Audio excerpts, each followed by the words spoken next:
te falar, sei que palavras não expressarão a alegria que se passa em mim. E muitas vezes quis justificar as atitudes, erros, meu pecar. Glórias a ti pude me arrepender.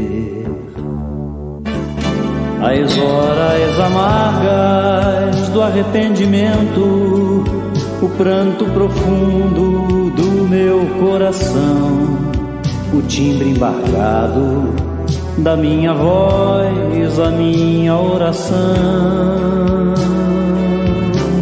Sentir os teus dedos enxugar meus olhos, provar da leveza de uma consciência sã, me faz com alegria louvar o teu nome, sentir teu perdão.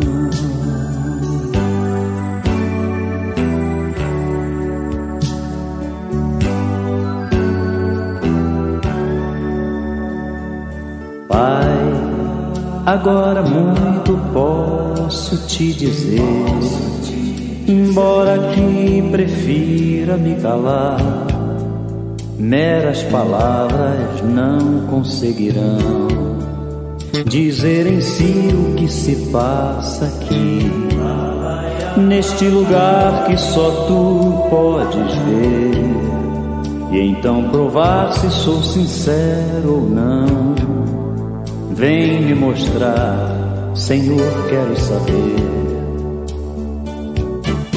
se em meio ao caminho que tu tens traçado eu andar errado por não te seguir. Torna-me humilde, faze-me contrito, dá-me o teu perdão.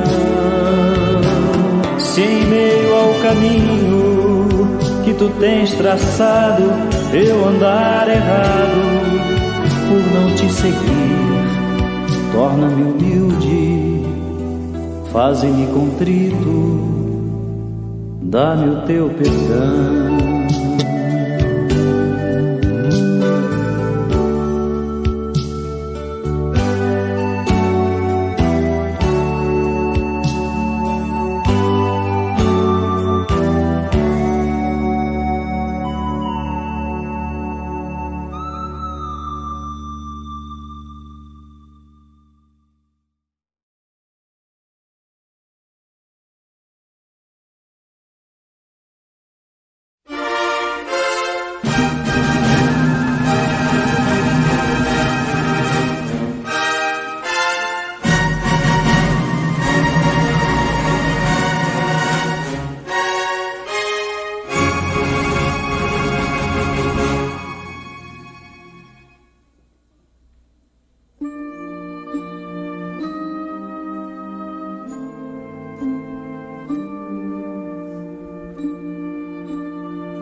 Que maravilha aí, que isso é mais um coro, né? Isso é um exército cantando, tocando. Boa noite, queridos, que a graça e a paz de Jesus seja reinando em sua vida nesta noite, quarta-feira, adorando ao Senhor e começando cantando Sou Feliz, independente das circunstâncias, né, queridos? A nossa felicidade, ela não é pelas circunstâncias, mas por Cristo Jesus. Somos falhos e pecadores e às vezes olhamos mais para a tempestade e esquecemos de olhar para Jesus que disse: venha, ande sobre as águas, né? Que Deus a todos abençoe, dê uma noite de paz, sejam todos bem-vindos a mais uma transmissão da primeira Igreja Batista em Oiticica, aqui em Campo Grande, Zona Oeste do Rio de Janeiro. Hoje nós estamos no dia 93, o 93º dia seguido da leitura da Bíblia em um ano. E, nesse tempo de pandemia, também é o momento nosso de cultuar, onde cada um faz o seu culto aí, né? Em sua casa, em seu coração. E hoje, abrindo o mês de julho, 1º de julho de 2020, né? Iniciando o 7º mês do ano. Muitos dizem que o ano está perdido, mas, irmão, nada está perdido quando você confia no Senhor. O Senhor nos sustenta, o Senhor nos fortalece. Então, quero aí dar o meu abraço a todos que estão aí ao vivo, escrevendo no chat aí, dê a sua palavra, dê aí o seu boa noite, tá bom? E certamente será uma transmissão abençoadora para a sua vida. Nós teremos daqui a pouquinho aí a exposição da palavra, né, dos capítulos 6, 7, 8. Nosso irmão seminarista Emerson vai trazer aí uma palavra, uma exposição, uma reflexão sobre o capítulo 7. Olha, tá muito bom, muita música boa. Vocês viram aí esse coro aí maravilhoso aí, imagem, não sei nem se é 4K, que quantos Ks que tem, não é? Mas qualidade aí, que Deus abençoe a todos. Vamos começar orando, né? Ontem nós oramos, temos orado pelo sobrinho da nossa irmã Rosiné, mas chegou-nos a notícia de que ele faleceu, não resistiu ali ao sofrimento. Pedimos que Deus console mais esta família enlutada. Bom, então vamos continuar orando, suplicando a misericórdia do Senhor. Oremos. Pai querido, Pai de amor, te damos graças pela sua bondade, pela sua misericórdia, por mais um dia que o Senhor nos concede, por mais uma noite. Te louvamos e te exaltamos, porque se não fosse o Senhor, nós não estaríamos aqui. Pedimos, ó Pai, que a tua boa mão continue sobre nós, porque sem ti, nada podemos fazer. Pedimos a tua bênção para essa transmissão, te exaltando e te glorificando. Também pedimos a tua bênção para cada família que está assistindo, agora ao vivo ou a gravação posterior, que seja consolar e fortalecer a cada lar. Também as famílias enlutadas, como a família da irmã Rosinéia, perdeu ali o seu sobrinho naquele acidente de moto, mas consola ali o seu irmão, cunhado, toda a família que está sofrendo neste momento. Também as outras famílias enlutadas que nós conhecemos. Também as famílias adoentadas, tem misericórdia, restaura a nossa saúde e nos ajuda a caminhar. Também pedimos pelas famílias que estão preocupadas devido a essa pandemia. Ó Deus, também pedimos pelos médicos, cientistas que têm pesquisado tratamentos, cura. Dá direção também aos governantes que olhem para a população. Livra-nos, ó Pai, do espírito de corrupção, de ganância, para que não se aproveitem desse momento para usurpar a saúde do povo. Tem misericórdia, Pai. Derrama a tua graça e a tua misericórdia sobre o nosso país. Também continuamos pedindo, né, pela família do Noah, também orando aí pela irmã Valéria, que está aguardando a cirurgia, e por todos que têm clamado aí pela saúde, pedindo a direção do Senhor. Muito obrigado por tudo, ó Pai. Oramos no nome de Jesus. Amém, Senhor, e amém. Amém, queridos.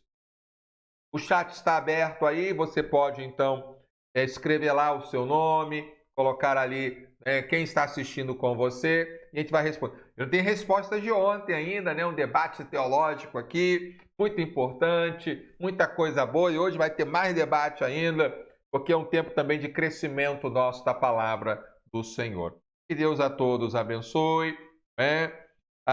Nós vamos ouvir mais um louvor. O coro jovem lá da PIB de Teresópolis colocamos algumas músicas ontem, né? A irmã Leila indicou. Hoje também temos uma indicação de música da nossa irmã Rosângela Bellarmino e da nossa irmã Diná, tá bom? Então daqui a pouquinho aí nós vamos colocar aí esses louvores. Coro jovem, então, cantando e louvando ao Senhor, tudo gravado nesse tempo de pandemia, gravado pela internet.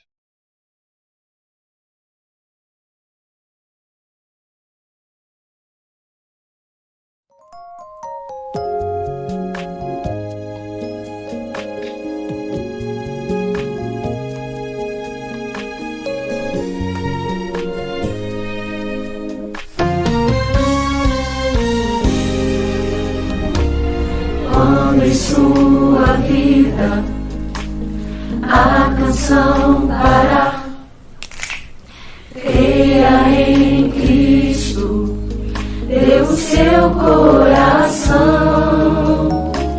Se estás sofrendo, Ele está pronto a te ajudar. Creia em Cristo, dê o seu coração. Humilde entre nós nasceu, por nos amar sim morreu. Os seus pecados foram perdoados, pois seu sangue verteu. O amor do meu Jesus te aceitar, como estás. Creia em Cristo, dê o seu coração. Oh, creia em Cristo, dê o seu coração.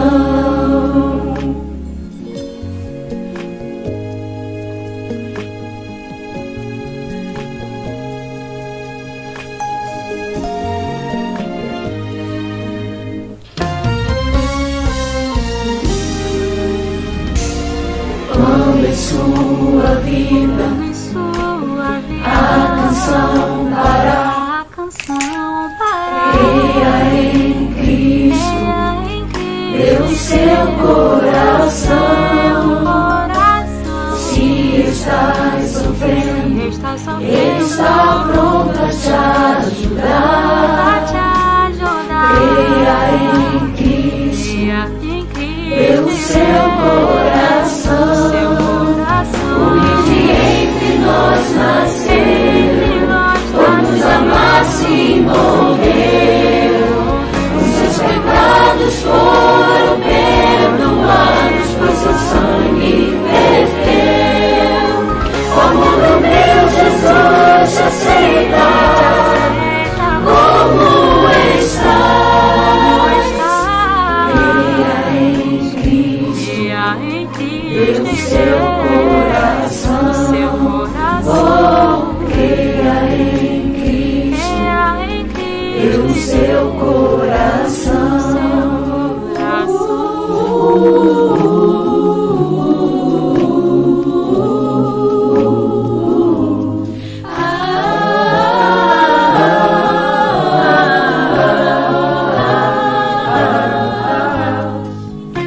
Só basta acreditar, seus lábios confessar, creia em Cristo, seu coração vem ofertar. Só basta acreditar, seus lábios confessar, creia em Cristo, seu coração vem ofertar. Só basta acreditar, seus lábios confessar, creia em Cristo, seu coração vem ofertar. Só basta acreditar, seus lábios confessar, creia em Cristo, seu coração vem ofertar. É tão bom ser de Cristo, é tão bom ser de Cristo.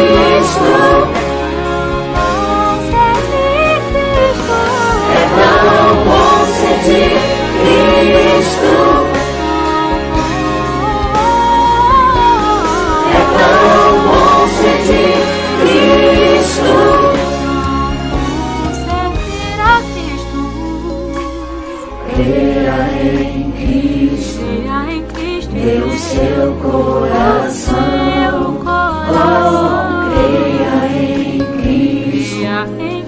Dê o seu coração, oh, deixe que Cristo viva em seu coração, oh, deixe que Cristo viva em seu coração.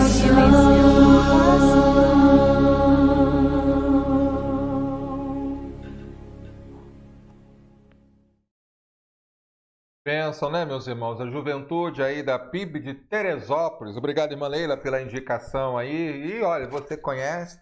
Às vezes, né, os irmãos mandam vídeos, às vezes ele não comporta aqui até o som, a imagem, não cabe, é edição de celular. Então a gente vai tentando adaptar, não é? Mas eu quero agradecer aí a todo o carinho dos irmãos e toda a preocupação que tem sido assim tão preciosa, não é? Aos olhos aí do Senhor, tá bom? Nosso muito obrigado a todos vocês aí que têm assistido também. Não esqueça aí de colocar aí o seu boa noite, né? Colocar aí o seu nome, identificando aí para que possamos estar caminhando, tá bom? Só lembrando mais uma vez, não é? Que a partir de domingo nós teremos aí os 27 dias de oração pelo Brasil. Já recebi algum material. Vai ser mais um tempo de oração pelo fim da pandemia, pela descoberta da vacina, e isso também para nós é muito importante, né? E a oração ela é fundamental, bom? E é um momento que nós estaremos aí orando, pedindo a direção de Deus para os cientistas, os médicos. Nós temos orado a esse respeito, né? E pedimos então que Deus esteja a nos guiar, a nos fortalecer, nos ajudar nesse tempo tão importante, tão desafiador para cada um de nós, né? É um tempo de nós orarmos aí pela campanha, não é, de oração pelo Brasil. Isso para nós realmente é muito importante, né? Então nós vamos estar orando, mas antes também eu quero fazer um outro anúncio aqui, que é importante. Próximo domingo agora, teremos o culto de pré-campanha, né, de Missões Rio. Todo ano a nossa igreja ela faz então um momento de oração pela cidade do Rio de Janeiro. Levantamos uma oferta para abençoar missionários que estão trabalhando em grupos específicos, né? E esse ano aí, esse é o tema na cidade, né? Clama, né? Quem responderá? Então nós vamos aprender a música, o hino oficial. Vocês vão ver que foi um vídeo gravado com a questão dessa pandemia, não é? Então teremos o culto de pré-campanha no próximo domingo pela manhã.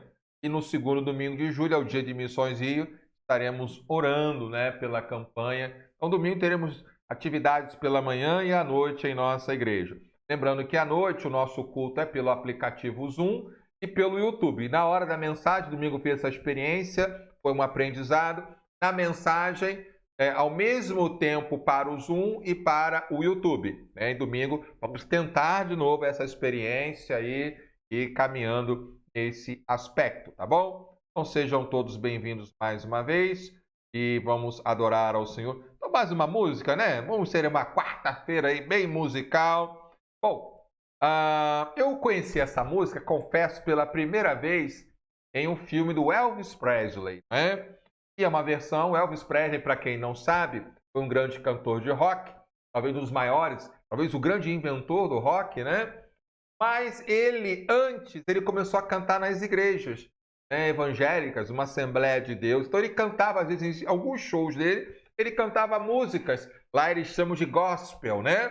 Música gospel, e tem a música Negro Spirituals, são músicas mais animadas ali do sul dos Estados Unidos. E essa é uma música que ele cantava muito em alguns filmes dele, e em português se chama Haverá Paz no Vale. Nossa irmã Diná enviou essa música, não com Elvis Presley, né? Mas poderia botar, olha, é o problema. Faz com os irmãos louvando ao Senhor numa igreja, cantando Haverá Paz no Vale. Vamos lá?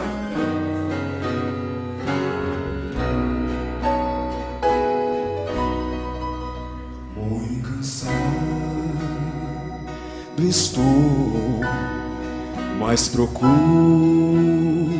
ó Senhor, Dele é a voz que eu almejo ouvir na gloriosa manhã ou na noite ao dormir. Haverá paz no vale pra mim. Haverá paz no vale pra mim, eu sei. Haverá paz no vale pra mim, Senhor, eu sei. Vem a sombra da noite, ali eu verei. Haverá paz no vale pra mim. Imagine-se lá, sussurrando. Toda a igreja. When the skies shine. Oh, when the skies shine. And show me all the flowers in the valley. Oh Lord. Amen. I really want to be there. Very happy singing. In presence from our good Lord. Haverá paz no vale pra mim, eu sei. Haverá paz no vale pra mim, Senhor, eu sei. Vem a sombra da noite, ali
Uau, né? Eu falei do Elvis Presley, o irmão lá mandou em inglês ali, né? É uma igreja mais pentecostal, né? Mas assim, mandou em inglês, porque o Elvis fazia isso também, não é? Ali na sua versão ali, ele cantava, chorava. E sabe, um dia eu até falando, né, sobre isso, e eu colocando uma das últimas gravações do Elvis em show, aí ele chorava ali, não é? E já estava envolvido com drogas e tudo. E fiquei pensando, poderia ter sido diferente. Porque assim, ele, nos shows dele, mesmo afastado do evangelho, quando ele cantava uma música, ele pregava ali, né? Imagine se esse homem tivesse vivido realmente ali no evangelho, ali, né? Caminhando ali, quantas vidas ele não teria alcançado, né? Então, haverá paz no vale, né? E essa é a esperança nossa cada dia. Nós vamos pensar então agora, meditar na leitura de hoje. Estamos lendo o livro de Romanos, que para nós é importante. E você tem aí, você pode acompanhar aqui, deixa eu botar antes aqui, a leitura da semana. Então, durante essa semana estamos trabalhando que a Igreja Missionária, ela integra os convertidos na família de Deus. Você pode ouvir aí que nós estamos aí, lendo Romanos. E nesta semana, especificamente, nós estamos trabalhando a ideia que a integração, ela na família cristã, ela começa com a crença, a aceitação do Evangelho. Então, hoje estamos lendo os capítulos 6, 7 e 8, e quero separar então o capítulo 7, versículo 18, que diz assim: porque eu sei que em mim, isto é, na minha carne, não habita bem nenhum, pois o querer o bem está em mim, mas não o realizá-lo, Agora, Paulo escreve nesses 3 capítulos sobre a santificação, pois ela demonstra a justiça de Deus. A santificação, queridos, nada tem a ver com não pecar, porque todos somos pecadores. Mas tem tudo a ver com reconhecer os próprios pecados, arrepender-se e clamar pela misericórdia do Senhor. E essa é uma diferença. Quando você não tem Cristo, você não olha para os pecados. Isso é errado, nada a ver. Mas quando você tem a Cristo, você vem ali o pesar. Eu errei ali por tudo que Cristo fez por mim, Paulo, um exemplo de cristão verdadeiro, reconhece sua luta com o pecado e não tem vergonha de escrever sobre isso, pois o Evangelho faz isso na vida cristã, do cristão. Quem tem vergonha do seu passado pecaminoso ainda não entendeu o Evangelho. Por que é a vergonha, queridos, às vezes? Porque não entendeu o Evangelho, acha que é pelas obras. Então, que testemunho ele vai dar? Que não prestava, que adulterava, que era errado, que era mentiroso, que era ladrão. Aí, o que as pessoas vão dizer? Que você era um perdido. E glória a Deus, que Deus salvou a sua vida. Por isso, queridos, quando alguém, pastor, não quero falar do meu passado porque é errado, é feio, eu tenho vergonha. Não! Esse passado é a demonstração de que você não presta, que eu não presto, que o céu não nos merece. E o amor de Deus para salvar um pecador como nós, que cremos no sacrifício de Jesus. A classe integrar e o Celebrando a Recuperação em nossa igreja são ferramentas valiosas na integração, para mostrar como é que funciona o Evangelho. E aí eu faço uma pergunta profunda de reflexão. Você tem vergonha do seu passado? Essa é uma pergunta importante. Se tem, deixe Cristo tratar o teu passado. A opinião que mais vale agora é a opinião de Deus, não é a sua opinião ou a opinião dos outros. O Senhor te ama e Ele quer tratar a sua vida. Creia no Evangelho, renda-se ao Evangelho, obedeça ao Evangelho. Deus, o Senhor, está fazendo a obra na sua vida. Que Deus a todos abençoe, Gente, eu me empolgo, eu tenho que parar, eu estou aqui, acabo pregando, desculpa aí, mas eu me empolgo com a palavra de Deus. Vamos mais uma música? Agora é uma música de um coral jovem, cantando uma música atual. Tomara que não me bloqueie aqui no YouTube, Não, vou colocar aqui, deixa eu ver aqui, Então eles vão cantar aí mais uma música e logo depois vamos ouvir o Emerson falando, o seminarista Emerson, falando sobre Romanos capítulo 7, É bom que ele já me adianta na hora da leitura do 7, Vou fazer ali uma revisão, ali um resumo, Maranata, coral jovem cantando.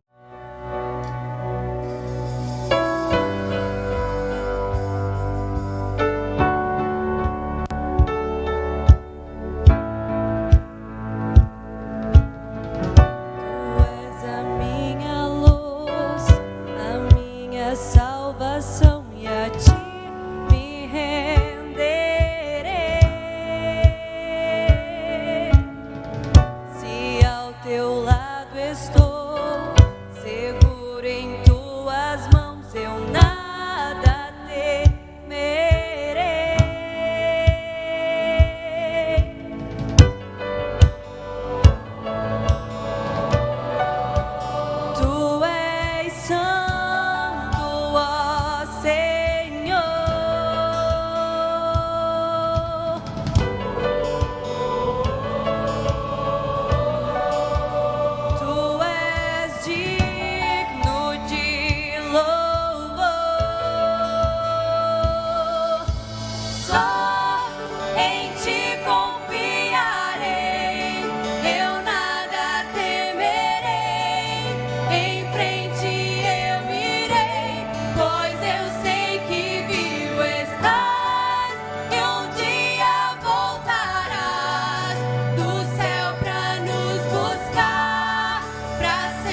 Estamos aí, né, com o nosso irmão seminarista Emerson.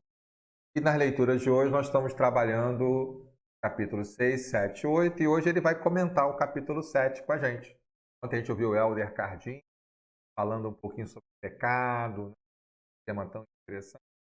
E no capítulo 7 é um capítulo muito importante porque ele fecha toda a exposição do Evangelho. E a partir do 8 já vai começar a trabalhar ali a aplicação, né? O capítulo 8 é gostoso, acho que todo mundo conhece esse capítulo.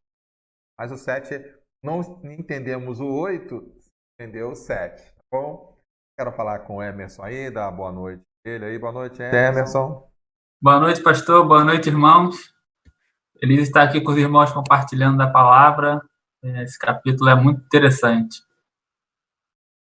Vamos lá, né? Você vai fazer a sua questão. Eu falei que você tem 3 horas, mais ou menos, né? Pastor. Tudo. Bom, tem pregadores que vão versículo por versículo, palavra por palavra. Mas não precisa ser tudo isso, não. O entendimento aí, um resumo do capítulo 7, aplicando aí, tá todo mundo com a Bíblia aberta, eles vão entender, tá bom? Deus te abençoe, Emerson. Vamos então partilhar esse momento. Valeu, pastor. Então, irmãos, como o pastor já falou, a gente vai compartilhar de Romanos capítulo 7.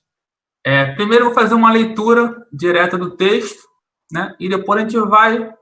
Eu separei em 3 blocos aqui o texto para que a gente venha refletir a respeito do que Paulo está querendo dizer à igreja de Roma, de Roma. Então vamos à leitura.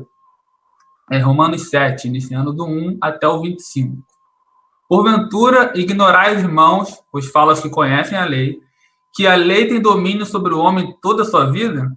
Ora, a mulher casada está ligada pela lei ao marido, enquanto ele vive. Mas se o mesmo morre, desobrigada ficará da lei conjugal, de sorte que será considerada adúltera, se vivendo ainda o marido, unir-se com outro homem. Porém, se morrer o marido, está livre da lei, e não será adúltera se contrair novas núpcias. Assim, meus irmãos, também vós morreste relativamente à lei, por meio do corpo de Cristo, para pertencerdes a outro, a saber, aquele que ressuscitou dentre os mortos, a fim de que frutifiqueis para Deus.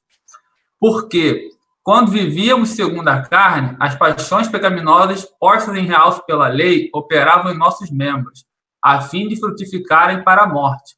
Agora, porém, libertos da lei, estamos mortos para aquilo que ainda estávamos sujeitos, de modo que servimos em novidade de espírito e não na caducidade da letra. Que diremos, pois? É a lei pecado? De modo nenhum. Mas eu não teria conhecido o pecado senão por intermédio da lei, pois não teria eu conhecido a cobiça se a lei não dissesse, não cobiçarás. Mas o pecado, tomando ocasião pelo mandamento, despertou em mim toda sorte de concupiscência, porque sem lei está morto o pecado. Outrora, sem a lei, eu vivia, mas sobrevindo o preceito, reviveu o pecado e eu morri. E o mandamento que me fora para a vida, verifiquei que este mesmo se me tornou para a morte, porque o pecado, prevalecendo-se do mandamento, pelo mesmo mandamento, me enganou e me matou. Por consequente, a lei é santa, e o mandamento santo, e justo e bom. Acaso o bom se tornou em morte? De modo nenhum. Pelo contrário, o pecado, para revelar-se como pecado, por meio de uma coisa boa, causou-me a morte, a fim de que pelo mandamento se mostrasse sobremaneira maligno. Porque bem sabeis que a lei é espiritual, eu, todavia, sou carnal, vendido à escravidão do pecado.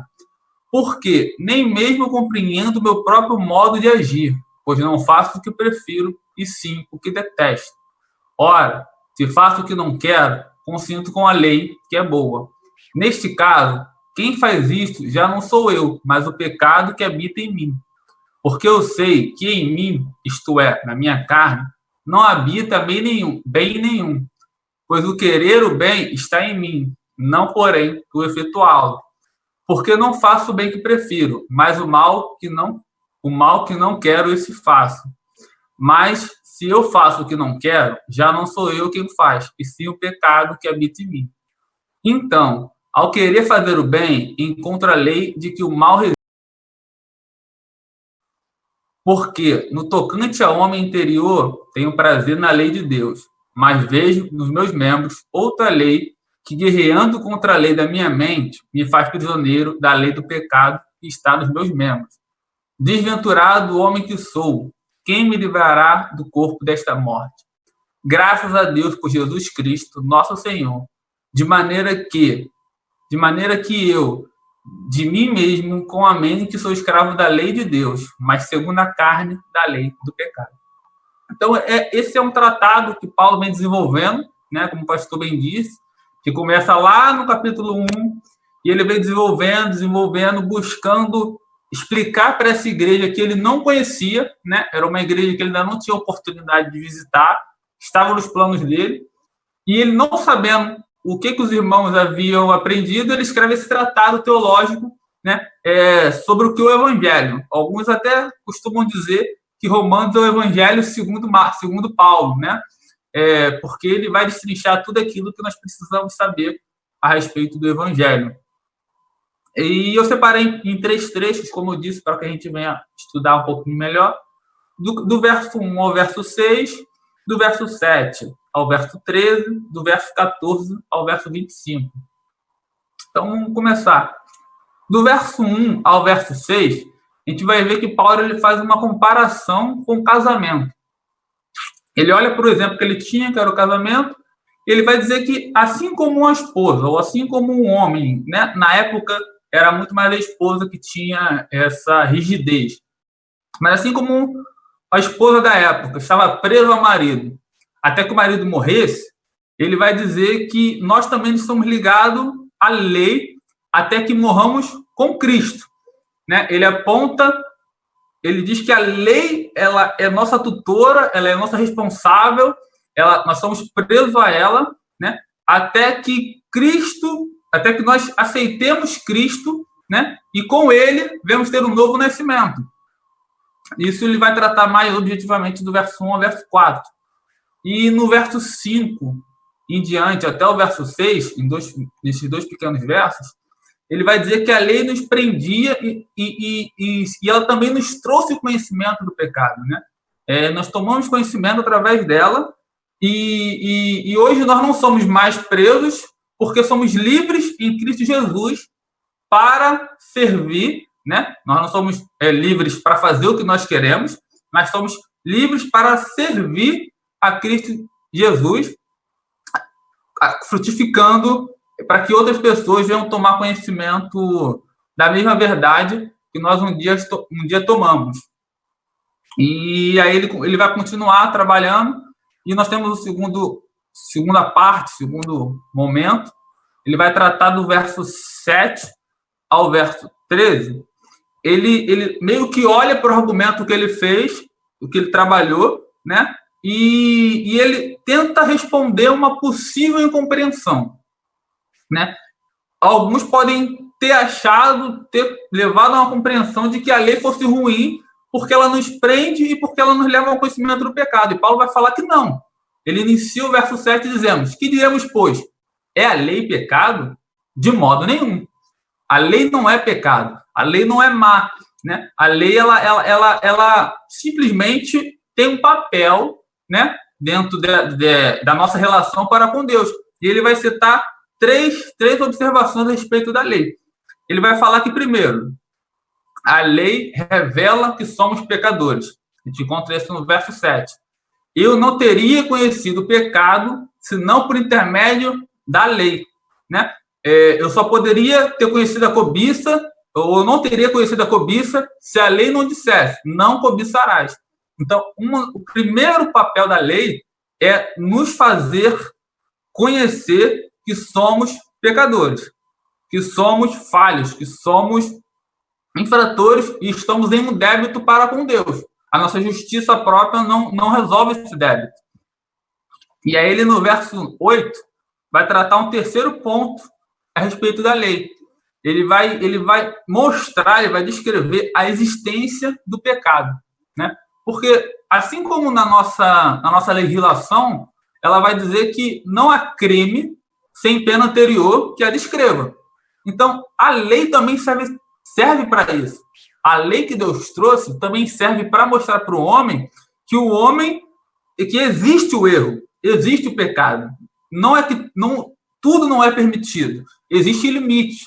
Deus impôs esses limites e Deus impôs através da sua lei, né? Através da sua palavra. E a lei ela serve para isso. No verso 8 ele vai dizer: mas o pecado, tomando ocasião pelo mandamento, despertou em mim toda sorte de concupiscência, porque sem a lei está morto o pecado. Ou seja, sem a existência da lei, não existe o pecado. O pecado ele não tem como ser descrito sem a existência da lei. Então, Paulo vai tratar isso no verso 8, mostrando que aquela analogia que ele fez no começo foi só para facilitar a compreensão, mas desfazendo qualquer possibilidade de má compreensão de que a lei fosse ruim. Não é. A lei ela tem um propósito para nossas vidas. E o terceiro ponto que ele levanta a respeito da lei está do verso 9 ao verso 11. Ele vai dizer que vai mostrar que a lei ela não somente revela que somos pecadores, não somente descreve e mostra o pecado, mas ela também condena o pecado. Ele vai falar no verso 9 ao verso 11. Outrora, sem a lei, eu vivia, mas sobrevindo o preceito, reviveu o pecado, ou seja, eu morri. Aquilo que ele está falando no verso, que ele repetiu no verso 8. E o mandamento que me fora para a vida, verifiquei que este mesmo me trouxe morte. Ou seja, a lei, o pecado, ele condena, né? Porque o pecado, prevalecendo-se do mandamento, pelo mesmo mandamento, me enganou e me matou. Então, a lei, ela mostra que existe o pecado, né? Ela mostra que nós somos pecadores e ela mostra que existe uma condenação, que é a morte. Então, ela tem todos esses papéis para nos mostrar a existência de algo perfeito, que não é possível alcançar através da lei, né? Não é possível alcançar a perfeição através da lei. E é interessante porque Paulo era um judeu praticante da lei, né? Antes dele tomar conhecimento da condição pecadora dele, ele achava cumpridor da lei. Ele achava que nada disso se aplicava a ele, porque ele era moralmente, ele era exemplo. Não havia, ele vai dizer lá na frente, que da idade dele, ele era o que mais destacava. Não havia outro maior que ele da idade dele. Ele era exemplo para todos aqueles que vieram depois dele. E aqui ele entende que o papel da lei não é mostrar que a gente é bom, pelo contrário, é mostrar que a gente é incapaz de cumprir a lei, né? E mostrar que nós somos pecadores e que existe uma concepção de certo e errado diante de Deus. E aí nós temos o terceiro grupo, que é o mais longo, né? O terceiro parte do texto, que é o mais longo, que é do verso 14 ao verso 25. Esse texto é bem conhecido, até porque virou música, e essa música foi bastante cantada. E o que é interessante desse texto é que Paulo ele muda o tom.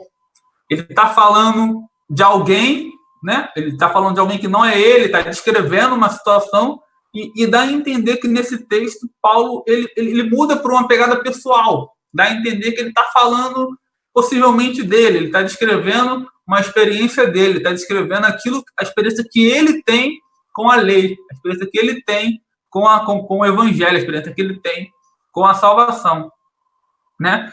Até porque o texto mostra, diferente do que algumas pessoas às vezes compreendem, o texto mostra que não é alguém longe de Deus necessariamente, porque o homem longe de Deus ele não tem a capacidade de reconhecer que é pecador. Somente o Espírito Santo mostra isso para o ser humano, né? Isso acontece no momento em que a gente reconhece que o Espírito Santo está trabalhando em nós, nos mostra que somos pecadores e aceitamos a Cristo, somos justificados e regenerados. Então, aqui ele está descrevendo um homem, possivelmente, né, pelas descrições que ele dá, um homem salvo, um homem regenerado, um novo homem diante de Deus. Por isso que nós acabamos compreendendo que possivelmente esse homem era o próprio Paulo, né? E a gente consegue ver isso no verso 15. Porque nem mesmo compreendo o meu próprio modo de agir, mas não faço o que prefiro e sim o que detesto. A gente vê no verso 18. Porque eu sei que em mim, isto é, na minha carne, não habita bem nenhum, pois o querer pois o querer o bem está em mim, não porém efetuá-lo. A gente também vê no verso 19 e no verso 21. Porque não faço o bem que prefiro, mas o mal que não quero. Esse faço. Então, ao querer fazer o bem, encontro a lei de que o mal resiste em mim. Ou seja, isso tudo só é possível a um homem regenerado. O ser humano não tem a capacidade de, por ele mesmo, reconhecer pela sua própria vontade que ele não está fazendo bem, que existe um ser maior. Isso tudo é somente através do Espírito Santo, né? E eu separei mais 5 pontos, né, desse texto que a gente pode meditar. Acontece, primeiro, do verso 14 ao verso 17, nós vemos um conflito. Existe um conflito de um homem salvo. O homem, ele está em conflito. E ele vai dizer do verso 14 ao 17. Primeiro, no verso 14, ele vai tratar entre a lei da natureza e a lei, né, a lei cristã. Porque bem sabemos que a lei é espiritual. Eu, todavia, sou carnal. Ou seja, ele mostra o conflito, né? E existe uma diferença entre a lei de Deus e a natureza humana. Ele mostra que ele reconhece esse conflito. Aí, no verso seguinte, no verso 15, ele vai mostrar a guerra entre o saber e o fazer, a diferença entre o saber e o fazer. Porque nem mesmo compreendo o meu próprio modo de agir, pois não faço o que prefiro, e sim o que detesto, né? Ele sabe o que deve fazer, mas ele não consegue fazer. E o terceiro ponto desse conflito, o terceiro cenário desse conflito, é a relação entre a liberdade e a escravidão. Que a gente vai ver... Ele vai ver no verso 17, né? Neste caso, quem faz isso já não sou eu, mas o pecado que habita em mim. Isso mostra claramente que o homem salvo, ele vive esse conflito, né? O homem ímpio, ele não vive esse conflito porque uma vez que ele não vive diante de Deus, ele vive a vida escrava do pecado, né? Não há um conflito, porque ele é escravo do pecado de fato. Agora, já o homem ímpio, há um conflito entre a lei e a natureza dele. A lei de Deus diz uma coisa, a natureza dele quer outra. Há um conflito entre o saber e o fazer. Ele sabe o que deve ser feito e, por vezes, ele tem dificuldade de fazer. Há um conflito entre a liberdade e a escravidão. Ele é livre em Cristo, mas há nele ainda um mal que trabalha para que venha torná-lo escravo do pecado. Então, esse conflito ele só é presente no salvo, né? É o que é descrito por Paulo nessa carta. E o segundo ponto desse trecho é a importância do velho homem. A gente vai ver do 18 ao 20, a importância do velho homem, né? Por quê? A impotência do velho homem. Isso mostra que o homem, por consequência, por vontade própria, ele é incapaz de conseguir liberdade, né? A gente vê no verso 18, porque eu sei que em mim, está na minha carne, não habita bem nenhum, pois o querer o bem está em mim. Não. Pois o querer o bem está em mim, não, porém, o efetuá-lo. O ser espiritual, né, aquele que é salvo em Cristo, ele tem o querer o bem, só que a carne dele, a vontade dele, é fraqueza e sempre vai querer o mal. E isso mostra que o velho homem, ele é impotente, ele não é capaz de conseguir se aproximar de Deus sozinho. Ele precisa do Espírito Santo trabalhando nele e precisa buscar força no Espírito Santo para que ele venha conseguir seguir em frente. No verso 19, porque não faço o que prefiro, mas o mal que não quero, esse faço. Mostra a contradição. Sempre existe uma guerra entre o homem e entre o homem espiritual, né, a parte espiritual, o ser espiritual, o Espírito Santo que habita em nós, o novo homem e o velho homem, né? E o verso 20, mas eu faço o que quero, mas eu faço o que não quero, já não sou eu quem o faz, e sim o pecado que habita em mim. É muito interessante porque, às vezes, a gente acredita, né, principalmente quando a gente acaba se converter, a gente acha que vai ser tudo fácil, vai ser tudo flores, que uma vez convertido, uma vez justificado, uma vez regenerado, que de fato a gente se torna, que não vai existir o processo, talvez, da santificação. que é isso que Paulo está descrevendo. Paulo tinha consciência de que ele era justificado, Paulo tinha consciência de que ele era regenerado, Paulo tinha consciência que diante de Deus ele era justo na justiça de Cristo, Paulo tinha consciência que ele não era mais escravo do pecado, mas ele está descrevendo que, ainda, apesar de tudo isso, ele vivia um conflito interno. Ele vivia um conflito interno que hoje a gente chama de santificação, que Paulo vai tratar mais lá na frente, que é o ato de crescer gradativamente do cristão. Porque, ainda que ele seja justificado, regenerado e salvo em Cristo Jesus, ainda existe nele uma natureza que vai tentar sempre o levar para o afastamento da lei de Deus. Vai tentar sempre o levar para o afastamento do verdadeiro Senhor da vida dele, que é Cristo Jesus. Então, nós precisamos sempre lembrar desse processo quando nós olhamos para esse texto. O Paulo está descrevendo alguém que está lutando pela santificação dele, né? E aí ele vai tratar no verso 21, no verso 23, a respeito ainda dessa guerra interior do crente. O verso 21 aqui vai dizer: porque no tocante ao homem interior, tenho prazer na lei de Deus, mas vejo nos meus membros outra lei que, guerreando contra a lei da minha mente, me faz prisioneiro da lei do pecado que está nos meus membros. E ele continua com um clamor, né? Ele chega no ápice do texto, fazendo um clamor. Ele vai dizer: desventurado o homem que sou, ou em outras traduções, seu miserável homem que sou, quem me livrará do corpo desta morte? Eu já ouvi algumas vezes, já cheguei a ler também, que essa expressão que Paulo está usando é como se fosse um castigo da antiguidade que existia, que era quando tinha um rei da época que, tendo um prisioneiro de muito desafeto, ele pregava alguém já em decomposição, alguém falecido em decomposição, e amarrava esse prisioneiro, de modo que esse prisioneiro também ia morrendo aos poucos e tinha uma morte muito sofrida. Porém, eu olhando para esse texto, eu vejo que Paulo está olhando de uma forma diferente. Ele sabia que o problema dele não era externo, ele não separava a alma e o corpo. Ele sabia que o corpo, não é que a alma é boa e o corpo é mau e a gente está habitando somente nisso aqui. Ele sabia que o problema era muito mais profundo. O problema estava na cerne do ser humano. O problema estava dentro do ser humano muito mais do que na carne. Porque a gente sabe, Paulo sabia, que ele era descendente de Adão, pelo pecado de Adão, e isso corrompeu a essência dele.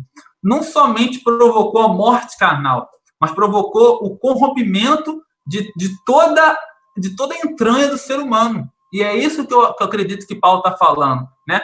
Quem poderá separar essa entranha corrompida do homem regenerado que também está em guerra dentro dele, né? E aí ele responde com uma exaltação, né?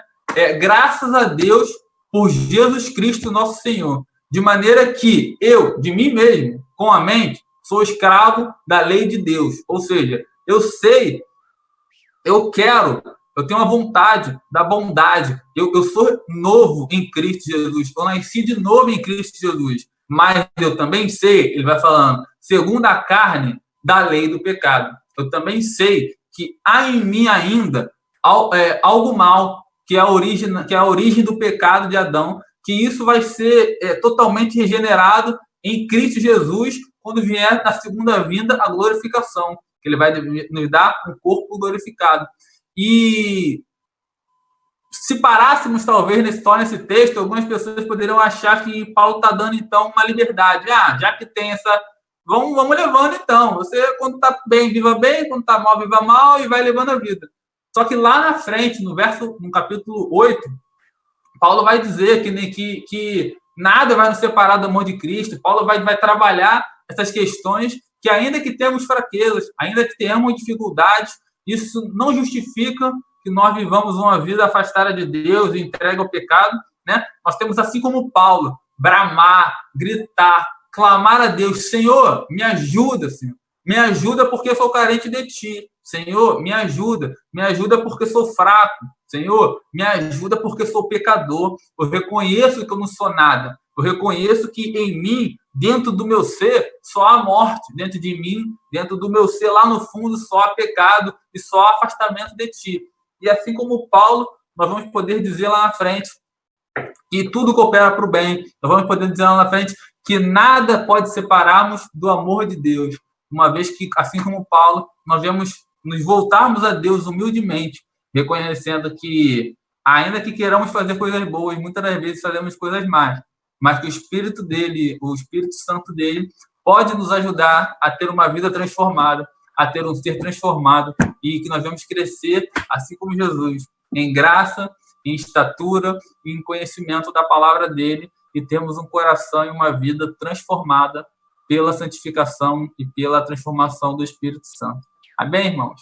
Pastor, até aqui que eu queria falar a respeito desse texto, um texto que eu gosto muito, e espero que os irmãos estejam nos compreendendo, tenham compreendido aquilo que o texto tem para falar ao nosso coração. Obrigado, Emerson. Isso aí reforça o que eu tenho trabalhado essa semana. O Evangelho não é só para o não crente. O Evangelho é para o crente. Eu penso assim, Paulo, para mim, é a referência, né, cristão. É top. Né? E ele vai dizer que há uma luta dentro dele. Como é que ele vai trabalhar? No capítulo 8 ele vai responder, não é? Mas o Evangelho é o cerne ali para ele poder entender o pecado, lidar, depender de Cristo diariamente. Então, é muito bom esse capítulo 7. A gente usa muito até no Celebrando, né? E muitos crentes não reconhecem que tem lutas, muitos acham que não pecam mais, né? Eu brinco lá no Celebrando que é não sei se é do seu tempo, né? Guerra nas Estrelas, Star Wars.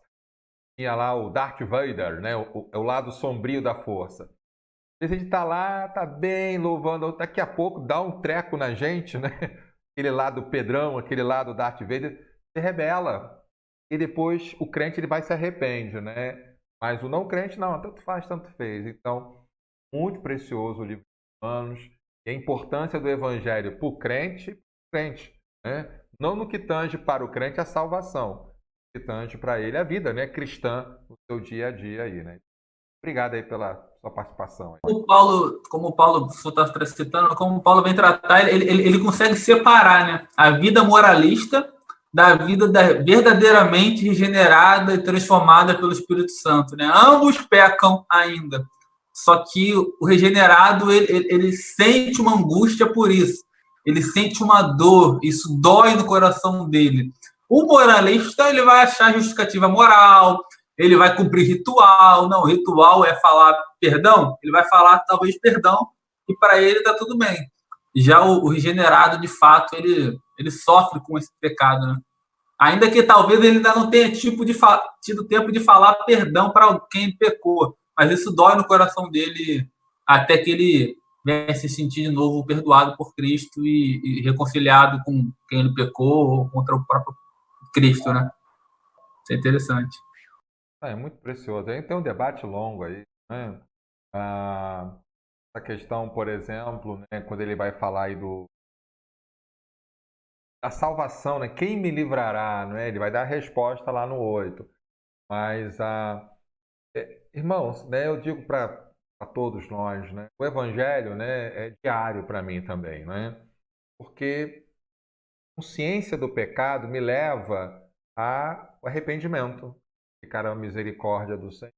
Somos justificados, mas isso não me dá, né? Agora ele vai começar a trabalhar isso no 12 em diante, né? Essa aplicação para o dia a dia. Muito bom. Obrigado, Emerson, pela sua participação aí. Bom, e a gente vai voltar, porque esse trimestre, 2 meses agora, é só cartas gerais. Haja doutrina ali, né? Coríntios, então, vamos fazer um debate bom aqui em Coríntios, né? Ali dos dons espirituais, né? Vai ser um tema bom para a semana que vem. Obrigado, um abraço aí na Rosana, hein? Valeu, pastor. Abraço, irmãos. Fico com Deus. Tchau, tchau. Aí, né, meus irmãos? Palavra do Emerson. Já adiantou alguma coisa para vir do capítulo 7, né? E aí nós vamos caminhando aí, já são mais de 8h10, né? Já temos, ainda vamos aí, então acho que vai até meia-noite aí. Então vamos lá rapidamente então para os capítulos, né? 6, 7, 8, o 7 já o Emerson, mas eu vou partilhar alguma coisa também e vou caminhar com vocês aí, então, esses capítulos, né? O capítulo 6, então, nós vamos lendo aqui, trabalhando aqui os primeiros versículos.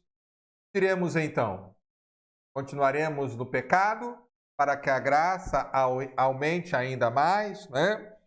Então, ele vai fazer 4 perguntas aí nesse capítulo. A primeira pergunta que ele faz seria mais ou menos assim, né? Traduzindo.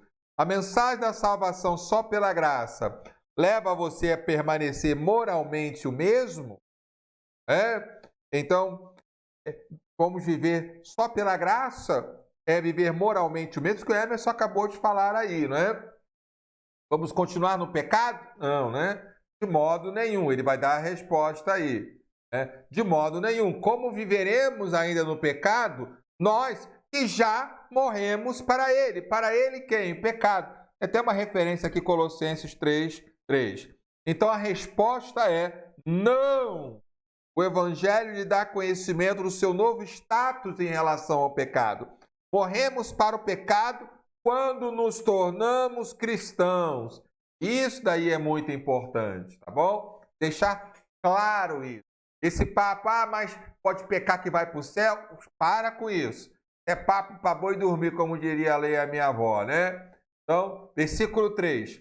Ou será que vocês ignoram que todos nós que fomos batizados em Cristo Jesus, fomos batizados na sua morte? Deixa eu ler até o 5 aqui, que aí ele vai dar um exemplo aí, né?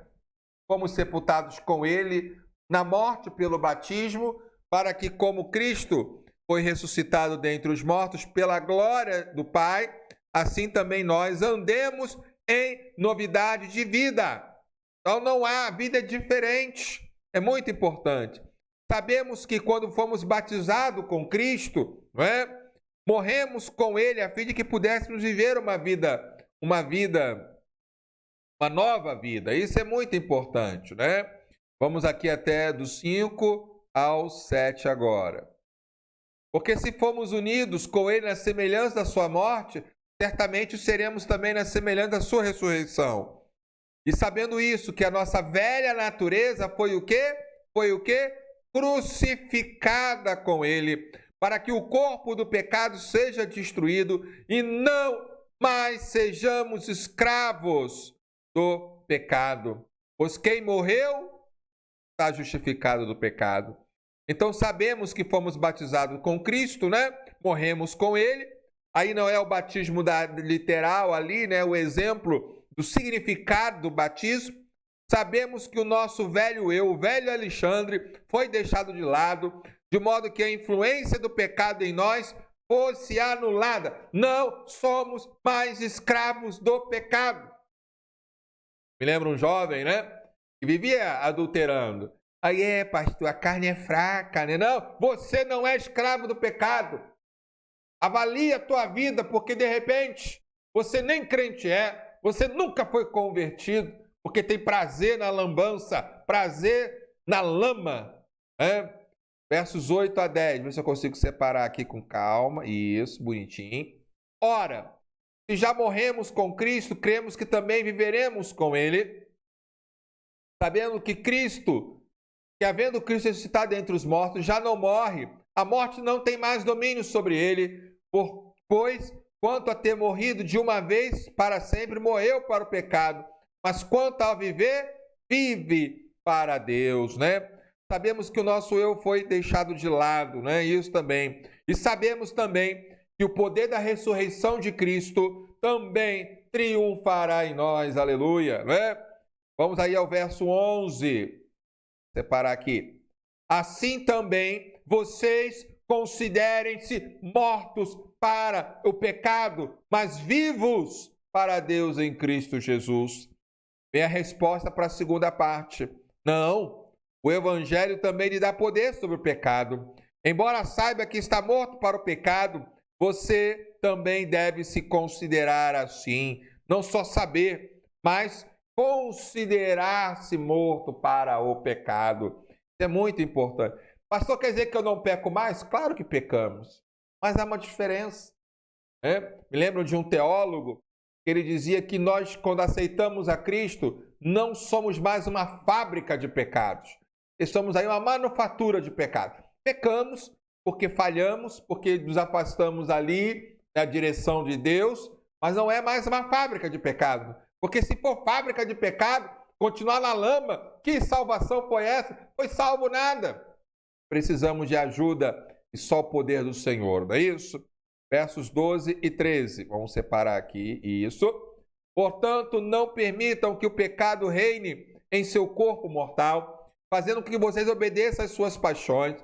Também não ofereçam os membros do corpo, né, não é os órgãos externos, mas aí as partes da questão das mãos, dos olhos, da boca e até das genitais ao pecado, como instrumentos de justiça, mas como pessoas que passaram da morte para a vida. Ofereçam a si mesmos a Deus e ofereçam os seus membros a Deus como instrumento de justiça. Isso é muito importante, para que não andamos num pecado. Unido com Cristo e somente unido com Ele, é isso que o Evangelho faz.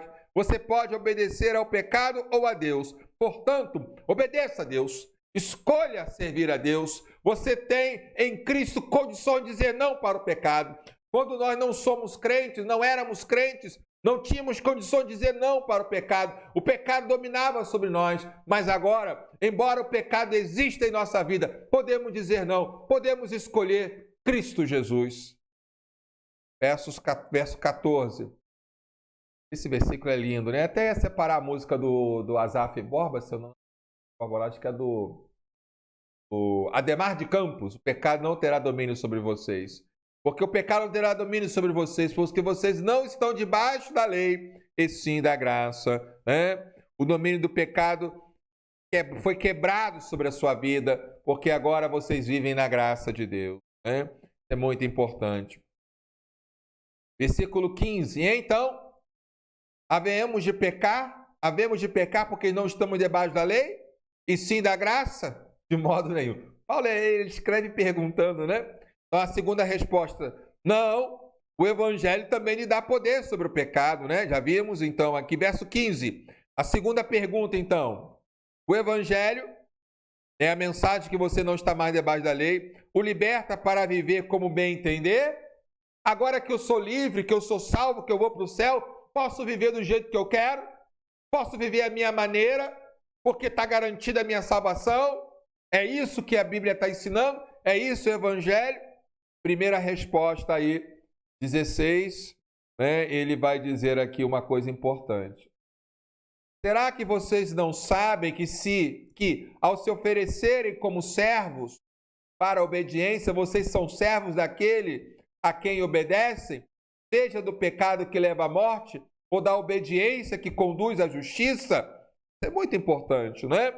Todo mundo é escravo de alguma coisa. Preste atenção nisso. 17. Mas graças a Deus que, tendo sido escravos do pecado, vocês vieram a obedecer de coração a forma da doutrina a quem forem entregues. Então existem só dois tipos de escravidão: ao pecado ou a Deus. Ah, eu quero ser uma pessoa livre. Se você não é cristão, você é escravo do pecado, você nunca será livre. Ah, mas para ser livre eu tenho que ser escravo do Senhor. Me submeter a Ele. O homem não tem condições de andar pela sua própria cabeça e inteligência. Somos incompetentes. Agora, quando eu resolvo andar com Cristo, eu me submeto voluntariamente a Ele como Senhor da minha vida. Isso é muito importante, não é? Para que eu possa entender ali, não é? 17, 18, né? Agora o 18. E uma vez libertados do pecado, foram feitos servos, escravos da justiça. Isso é muito importante.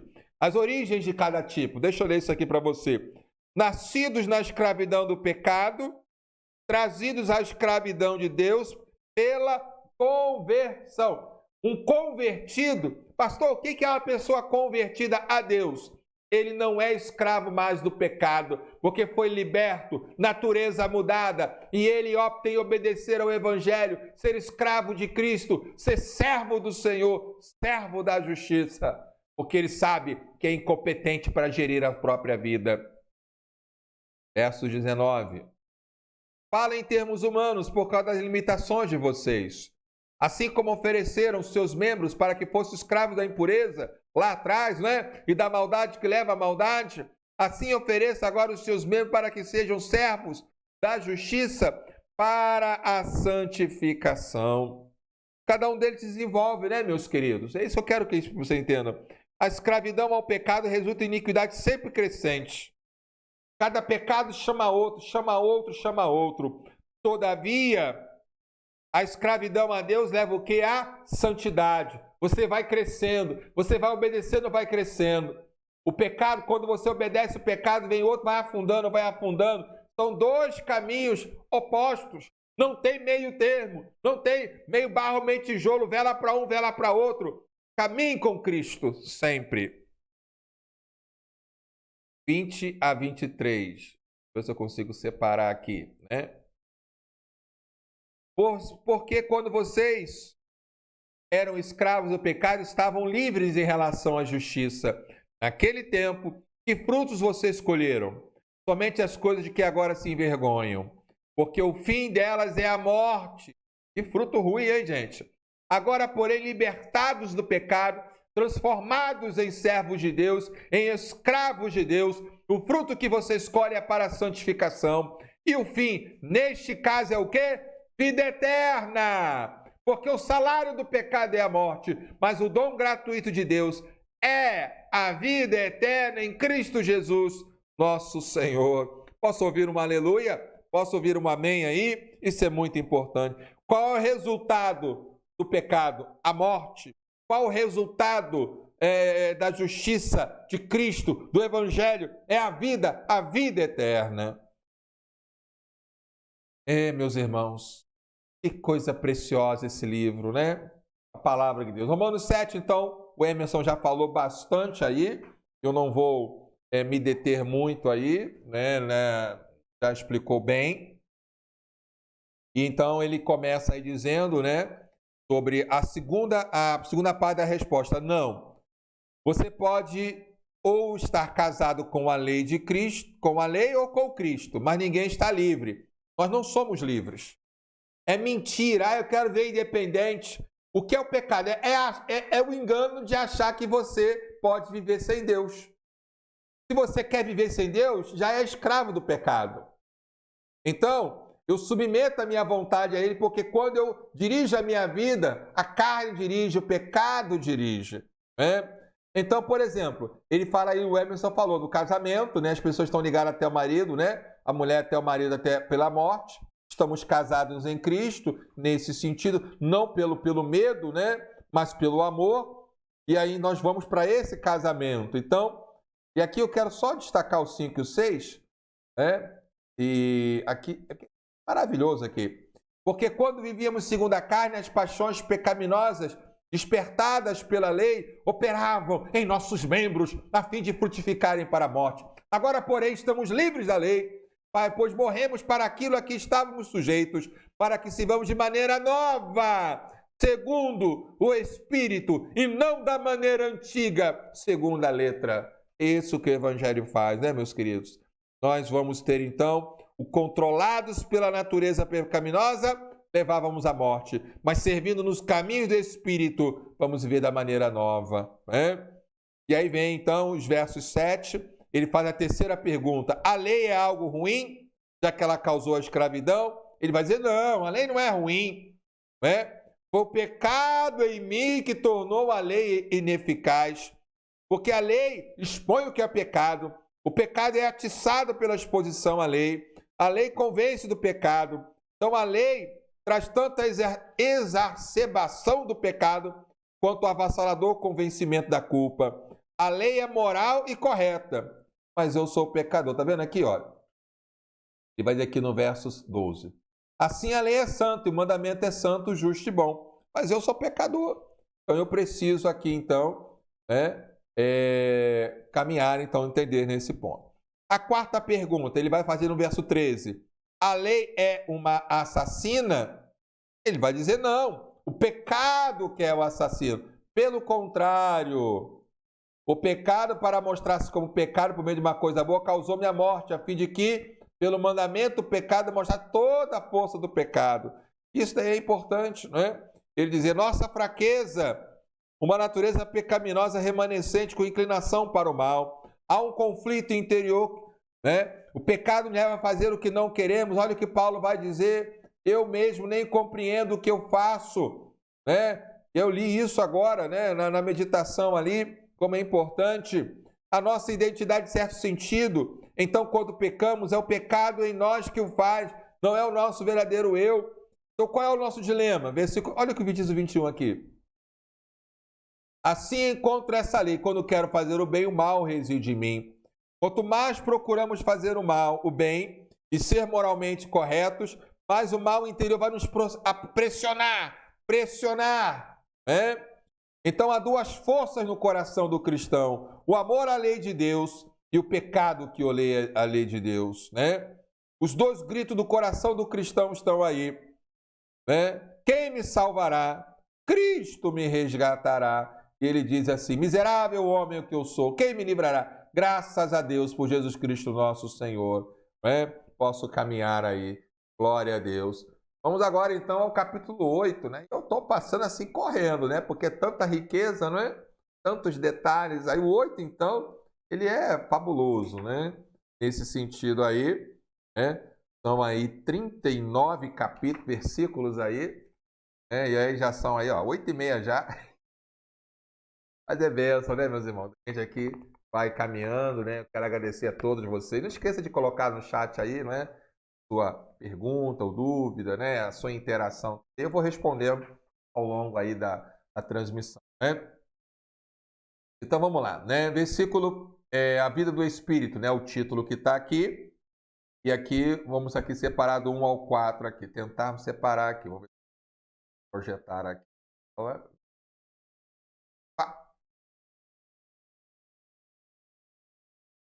Agora, pois, já não existe nenhuma condenação para os que estão em Cristo Jesus. Deixa eu ver se tem aqui. Mas algumas traduções são maiores, tá bom? Porque a lei do Espírito da vida em Cristo Jesus livrou você da lei do pecado e da morte. Porque aquilo que a lei não podia fazer por causa da fraqueza da carne, isso Deus fez enviando o seu próprio Filho em semelhança de carne pecaminosa e que não diz respeito ao pecado.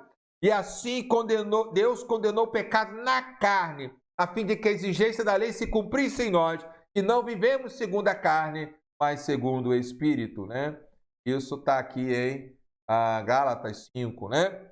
Então, no capítulo 8, ele fala como é sobre a salvação, que é a vitória total sobre o pecado.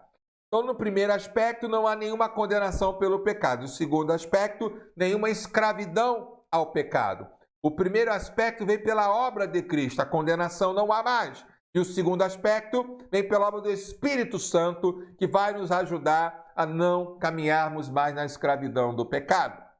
Vamos aí ao versículo 5 e o versículo 6. Os que vivem segundo a carne se inclinam para as coisas da carne, mas os que vivem segundo o Espírito se inclinam para as coisas do Espírito, pois a inclinação da carne é morte, mas do Espírito é vida e paz. Olha que coisa bonita, né? Vencendo o pecado com o Espírito. Primeiro, fixando a mente no Espírito. O que preocupa a mente controla a vida. Isso aí está no verso 5 falando, né? E no verso 6, levando a morte ou a paz. Então você vai, o que vai controlar a sua mente? O que vai controlar? O que é o seu foco? Isso é muito importante, né? Versos 7 e 8. Porque a inclinação da carne é inimizade contra Deus, pois não está sujeita à lei de Deus, nem mesmo pode estar. Portanto, os que estão na carne não podem agradar a Deus. Isso é muito importante. É a incapacidade da nossa mente para lidar com o pecado. Porque existe, queridos, uma hostilidade natural da nossa mente a Deus. E isso nos torna incapazes, por nós mesmos, de dar uma vida agradável a Deus. Por mais que eu me esforce, eu não tenho condições, a não ser que me renda ao Evangelho, me renda a Cristo e deixe o Espírito controlar a minha vida. Versos 9, 10 e 11 agora. Eu estou fazendo bloquinhos assim para ajudar aí, não é? Um pouquinho. Está na tela. Vocês, porém, Está falando para a igreja, né, meus irmãos? Para nós crentes. Né? É suando aqui. Vocês, porém, não estão na carne, mas no Espírito, se de fato o Espírito de Deus habita em você. Porque aí Paulo começa a falar, se vocês querem fazer tanta lambança, de repente não são nem crentes, não são nem convertidos. E se alguém não tem o Espírito de Cristo, tal não é dele. Esse tal não é dele. Se porém Cristo está em vocês, o corpo, na verdade, está morto por causa do pecado, mas o Espírito é vida por causa da justiça. Se em vocês habita o Espírito daquele que ressuscitou Jesus dentre os mortos, esse mesmo que ressuscitou Cristo dentre os mortos, vivificará o corpo mortal de vocês por meio do seu Espírito que habita em vocês. Né? Então aí ele vai ensinar a habilidade do Espírito para lidar com o pecado. Sem o Espírito Santo, você não é cristão.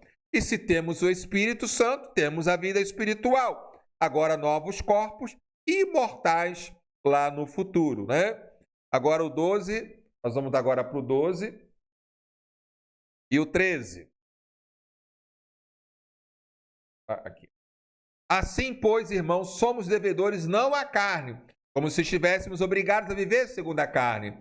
Porque se vocês viverem segundo a carne, caminharão para a morte. Mas, se pelo Espírito mortificarem os feitos da carne, certamente viverão. Então, como é que a gente mata o pecado? É com o Espírito Santo.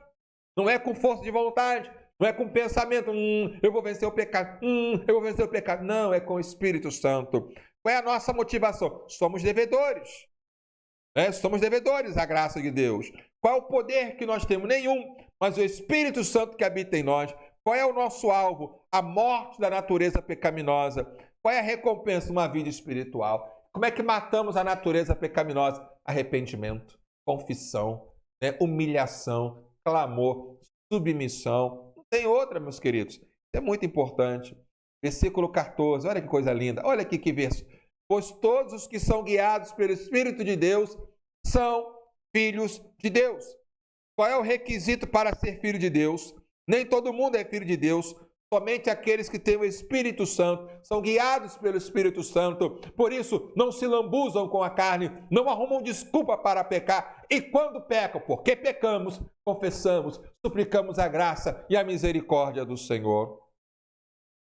Versos 15 a 17.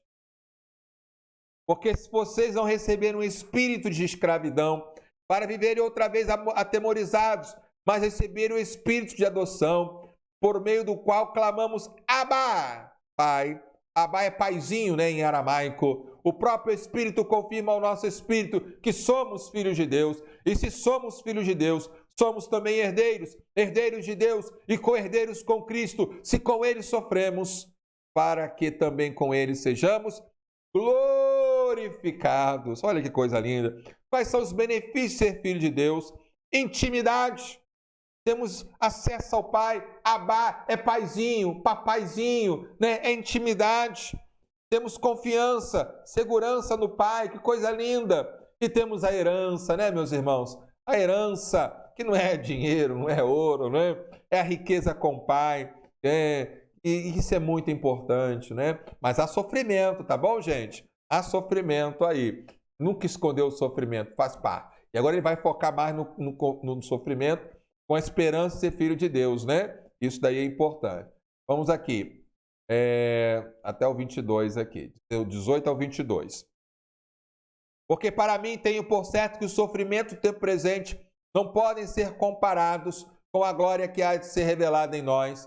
A ardente expectativa da criação aguarda a revelação dos filhos de Deus, pois a criação está sujeita à verdade, não por sua própria vontade, mas por causa daquele que a sujeitou, na esperança de que a própria criação será libertada do cativeiro da corrupção para a liberdade da glória dos filhos de Deus, porque sabemos que toda a criação a um só tempo geme e suporta angústias até agora. Isso é muito importante, a esperança, A glória e a herança futuras ofuscam o sofrimento presente. Essa pandemia é medo, é política, é morte, é doença. E o que é a esperança nossa? O futuro em Cristo Jesus nos ajuda, A natureza é imperfeita e frágil até sermos libertos do pecado. Não somos imperfeitos. Opa, deixa eu pular aqui, né? Não, vou pular para o 23 agora, porque eu quero falar sobre isso aqui antes. 23 a 25. E não somente ela, mas também nós, que temos as primícias do Espírito, igualmente gememos o nosso íntimo, aguardando a adoção de filhos, a redenção do nosso corpo, porque na esperança fomos salvos. Ora, a esperança que se vê não é esperança, pois quem espera o que está vendo, mas se esperamos o que não vemos, com paciência o aguardamos. Que coisa bonita, né, meus irmãos? Aí podemos ler, né?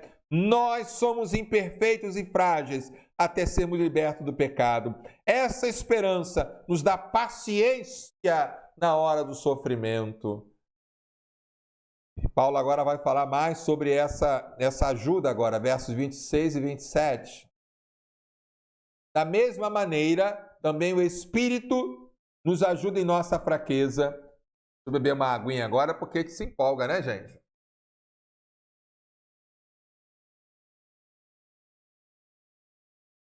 É 8h40 já, aí, ó. A hora vai embora. Da mesma maneira, também o Espírito nos ajuda em nossa fraqueza, porque não sabemos orar como convém, mas o próprio Espírito intercede por nós com gemidos inexprimíveis, e aquele que sonda os corações sabe qual é a mente do Espírito, porque intercede pelos santos de acordo com a vontade de Deus. Qual é a ajuda para ser filho de Deus? Quando somos fracos demais para agir como filhos de Deus, o Espírito nos ajuda. Não sabemos orar, não sabemos viver, precisamos do Espírito de Deus, o Espírito Santo a dirigir. Por isso, obediência é importante. Ouvir a voz do Espírito, ser guiado pelo Espírito é a marca do cristão. Agora ao 28 e 30. Deixa eu...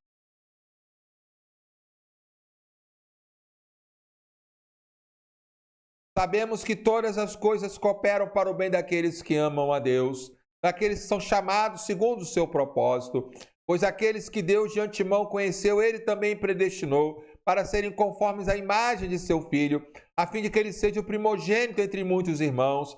E aos que predestinou também chamou, os que chamou também justificou, e aos que o justificou também glorificou. Que coisa bonita, né, meus irmãos? É o processo aí, o que Deus está fazendo realmente. Então, a confiança cristã, o que é? A soberania de Deus na história. Seu propósito em todas as circunstâncias é para o nosso bem. Nenhuma oposição nos prejudicará. Com ela vem a certeza da salvação de Deus. Ele nos salva por estágios, né? Quais são os estágios? Chamar, eleger, chamar, justificar, glorificar. É o processo, né? Que coisa abençoada. Nenhum defeito ou mal permanecerá em nós na glória eterna. E ele vai fechar aí no hino, né? Fantástico. Quem não conhece aqui essa passagem aqui, né? Romanos 8, 31 a 39. Vamos ler, então? Você deve saber até de cor. Que diremos, então, à vista dessas coisas maravilhosas? Se Deus é por nós, quem será contra nós? Aquele que não poupou seu próprio filho por todos nós, mas por todos nós o entregou. Será que não nos dará graciosamente com ele todas as coisas?